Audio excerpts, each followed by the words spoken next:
In the northernmost part of Europe is the great Scandinavian peninsula divided by a rugged mountain range. On the western side lies Norway. More than half of Norway is so rocky and cold that neither trees nor grass will grow. Although Norway is far to the north, warm ocean currents keep its fjords and harbors clear of ice even in the coldest winters.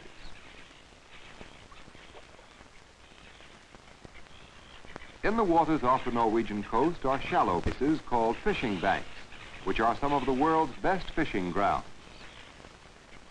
Swimming near the surface in groups or schools are caught each time the net is hauled in.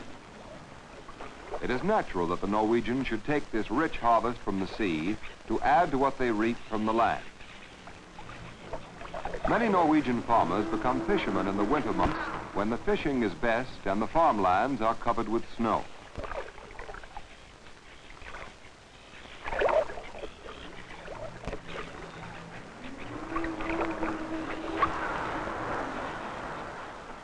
While the captain steers the ship, his 14-year-old son, Lars, learns what he can about fishing whenever he has a moment to spare from his many duties. Each member of the crew, including Lars, will share in the profits of the season's fishing. While some Norwegians fish the year round, Lars and his father go to the banks only from January to April, when little or no work can be done on the farm.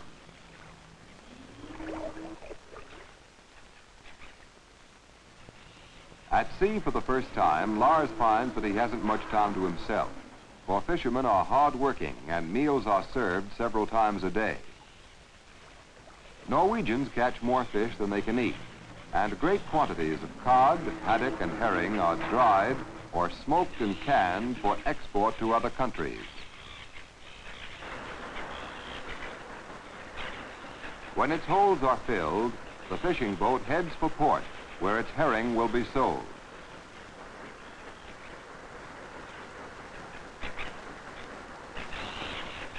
Navigation is difficult in the dark and foggy winters. Lighthouses make it easier for ship captains to guide their vessels up the narrow fjords. Norwegians are proud of the seafaring tradition which goes back to their adventurous Viking ancestors, the Norsemen who sailed across the Atlantic Ocean to North America 500 years before Columbus.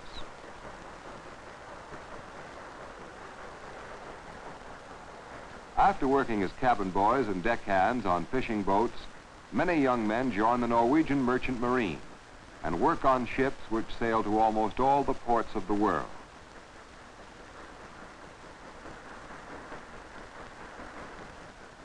Bergen is Norway's main fishing port and second largest city.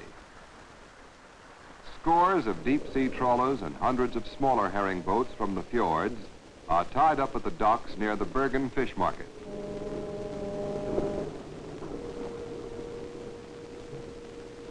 Fish that are not sold as food are sent to factories to be made into oil and fertilizer.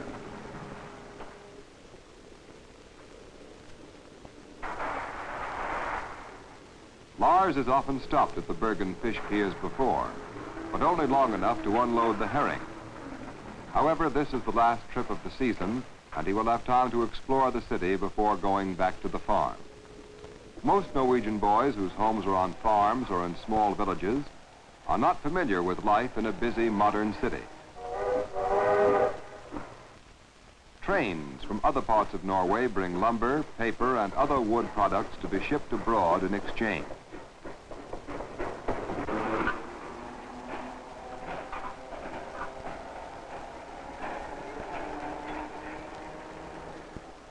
In the city, Norwegians are reminded of the many fine things for which their countrymen are known all over the world. Lars has often heard the choir of Bergen's old cathedral broadcast his mother's favorite hymns on the radio.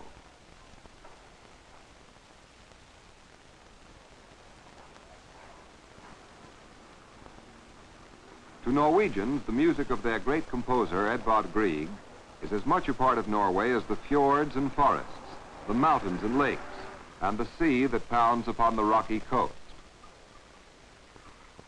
Bergen, like Norway's capital, Oslo, has grown with the nation's industry and commerce. It has many up-to-date stores filled with all kinds of merchandise, much of it manufactured in England, France, and the United States. With the money he has made fishing during the winter, Lars may buy something that a boy in a distant land helped to make.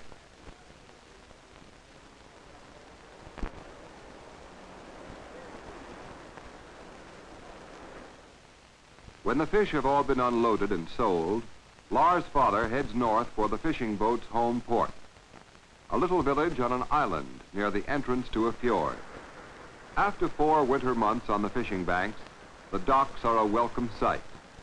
Like the captain and Lars, most of the fishermen who had been with them during the winter months are farmers who live nearby, and until next winter's fishing begins, the boat will be tied up while the men and their families work the land.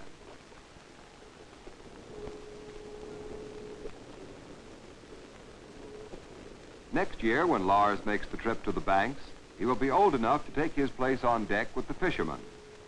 Although most of the crew are good friends and neighbors, they will have little time to visit with each other during the busy summer.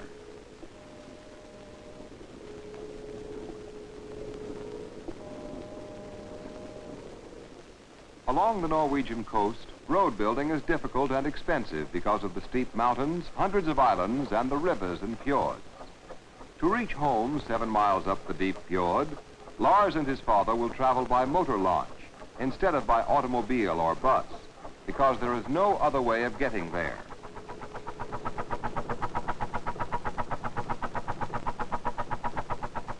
Fjords are the most characteristic feature of the Norwegian landscape. Ages ago, tremendous masses of ice pushed their way down to the sea, scooping out deep valleys. Thousands of years later, the ice melted, and when the sea flowed in, the valleys became fjords. The only land that can be farmed are the little patches by the fjord between the water and the cliffs.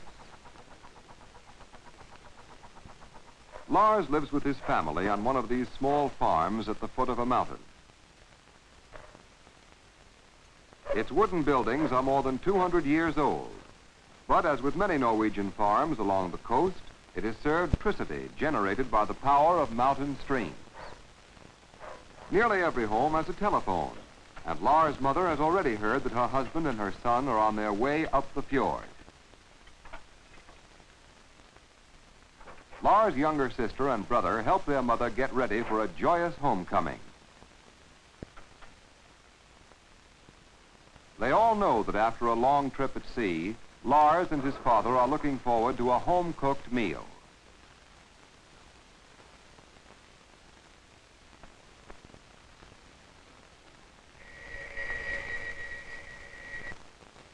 A neighbor across the fjord telephones to say that the launch is in sight and that the family must hurry if they expect to meet it.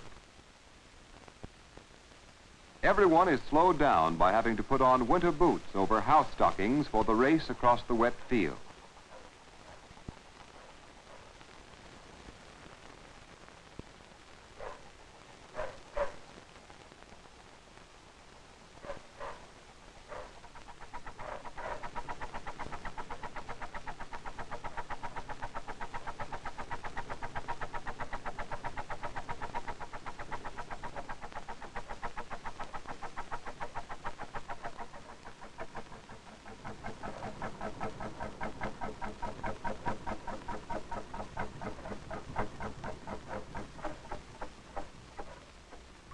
On hundreds of farms up and down the fjords of Norway, the welcoming home of menfolks by wives and children is a familiar sight in the early weeks of spring.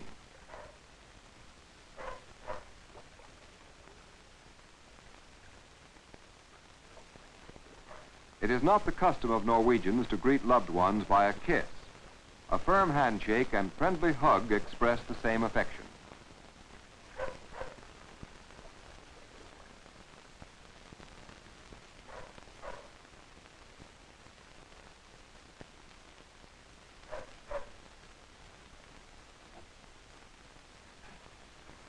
Lars' mother has prepared the family's favorite meal, beef and mutton with potato dumplings.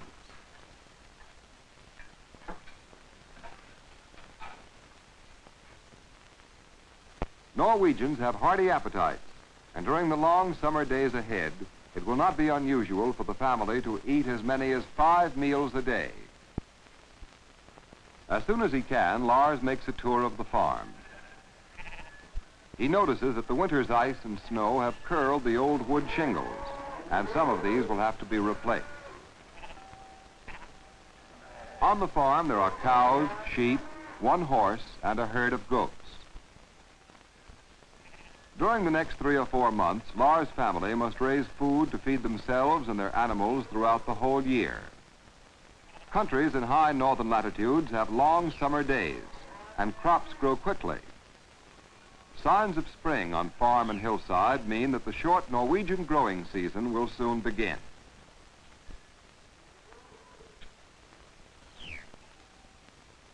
Melting snow and drenching rain have left the ground soggy. Not until the sun has dried out the soil can plowing begin. Water from snow melting in the mountains races down to the fjords. The power of falling water is one of Norway's most valuable natural resources and is called white coal because it is used instead of black coal to produce electricity. On remote farms, water power drives the wheels of mills and machinery. From pine and spruce wood obtained in the forests which cover the lower slopes of the mountains, Lars' father cuts new shingles for repairing the barn roof. Most Norwegians are good woodworkers, able to construct anything from a house to a pair of skis. The peaks of the highest mountains are covered with snow the year round.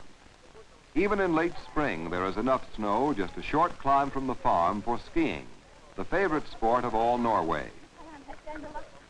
But skiing is more than a sport.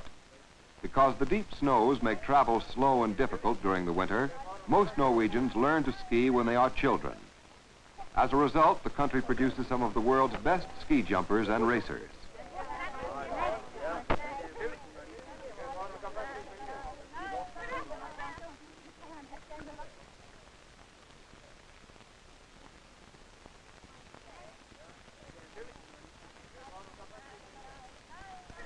But on the farm, there is little time for play now that the growing season has begun.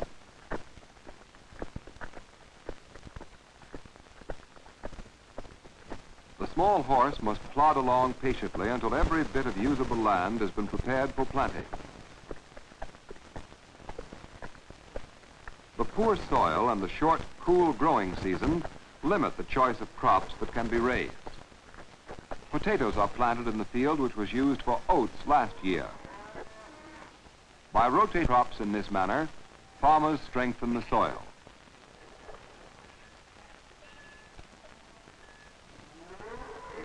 As with farm families everywhere, women and girls do the lighter work, while the heavier jobs are handled by men and boys.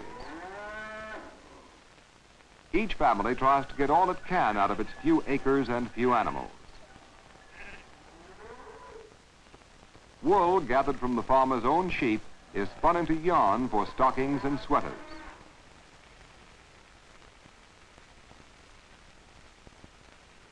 Another of the many jobs is mending nets for the late spring salmon fishing in the fjords. Lars' little brother and sister go to school by boat in only a few minutes, but it would take them many hours to make the trip overland around the head of the fjord.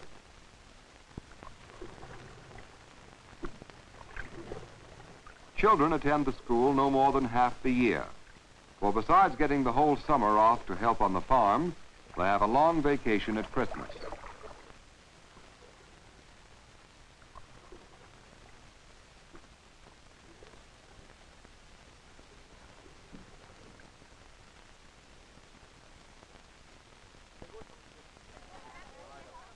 Arithmetic and spelling, reading and writing are the principal subjects Norwegian children study.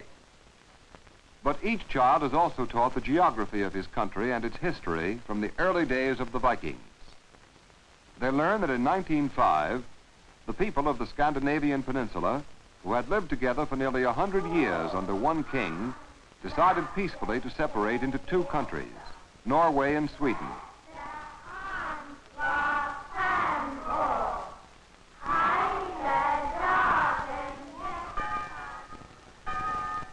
One Sunday each month, when the traveling pastor makes his regular visit, families go down the fjord to the village church.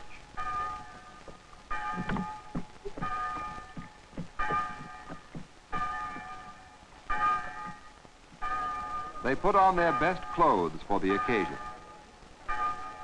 Each region of Norway has its own traditional design for the national dress.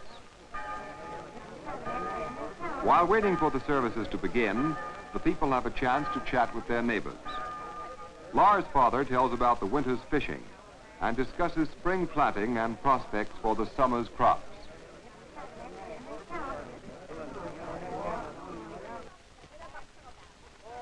The wooden church, typical of thousands throughout the country, was built by the congregation out of timber from the nearby forests.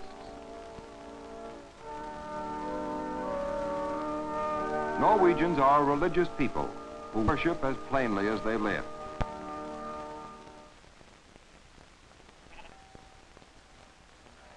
When summer bursts forth in its brightest new clothes, the day arrives for the children to start rounding up the farm animals. Lars' father needs every inch of his valuable cropland for potatoes and other vegetables, and the grass on the slopes near the farm must be saved for the hay on which his animals will feed next winter. So Lars and his sisters take the sheep, the goats, and the milk cows to another grazing place.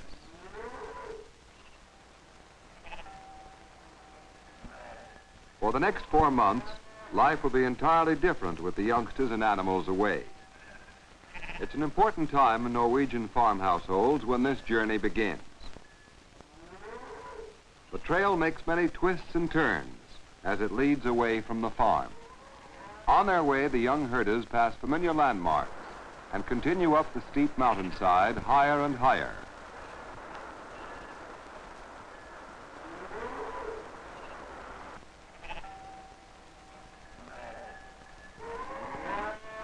At last, the children come in sight of their goal, the grassland of the high slopes.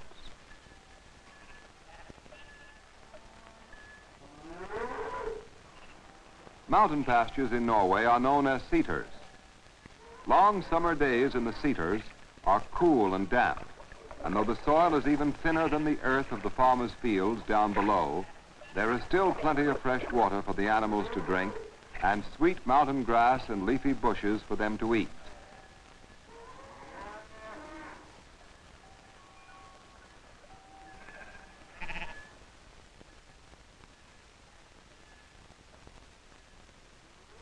In the middle of the seater is a small hut where the children spend their nights during the summer.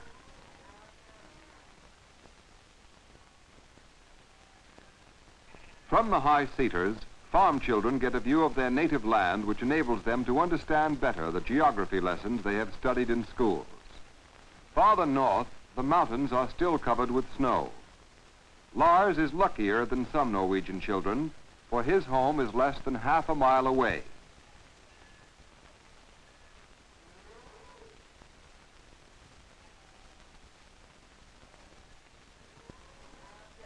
On Saturday nights, all the children who can be spared from farm work and from tending herds gather at one of the seater huts for a happy time. In the summer, daylight lasts late into the night, and often at midnight the sun is still shining, making the sky almost as bright as during the day. For this reason, northern Norway is called the land of the midnight sun.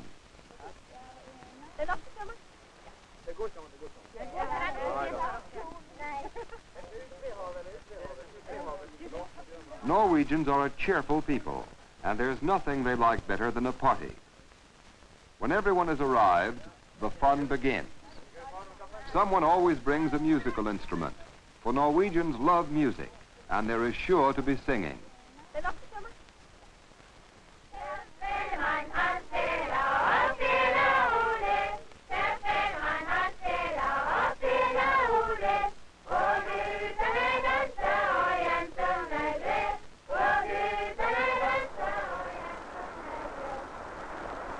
Norway's very ruggedness has helped to create a sturdy spirit in its people, who have learned by farming the little patches along the fjords to make the best use of their beautiful and mountainous land. What the soil fails to give them, they have learned to take from the sea. Thus, by farming and fishing, the Norwegian people have become masters of their environment in the cool, wet country that lies so far to the north.